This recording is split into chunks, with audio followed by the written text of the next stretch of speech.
2024 ആസിഫ് അലി എന്ന നടൻ്റെ വർഷമായിരുന്നു. തൊട്ടതെല്ലാം പൊന്നാക്കിയതിൻ്റെ തുടർച്ചയെന്നോണം 2025 പുതിയ ചിത്രമായിട്ട് ചെക്കൻ എത്തിയിട്ടുണ്ട്. ജോഫിൻ ടി ചാക്കോ സംവിധാനം ചെയ്ത രേഖാചിത്രം നല്ല ഡീസൻറ്റ് ക്രൈം ത്രില്ലർ സിനിമ.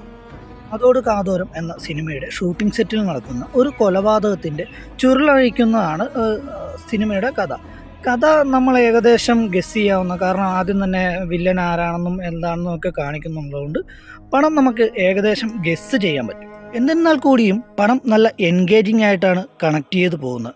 പ്രത്യേകിച്ച് പഴയ കാലം കാണിക്കുന്നത്, അതായത് ഫ്ലാഷ് ബാക്ക് കഥകളെല്ലാം നല്ല രസമായിട്ട് എടുത്തു വെച്ചിട്ടുണ്ടെന്ന് തന്നെ പറയാം.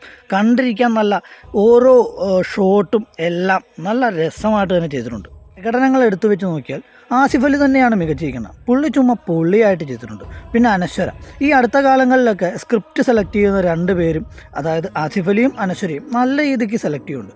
പിന്നെ ഇടയ്ക്കൊരു സിസ്റ്റർ വരുന്നുണ്ട്. ആ സിസ്റ്റർ നല്ല ബ്യൂട്ടിഫുള്ളായിട്ട് നല്ല ഡീസൻ്റായിട്ട് അഭിനയിച്ചിട്ടുണ്ട്.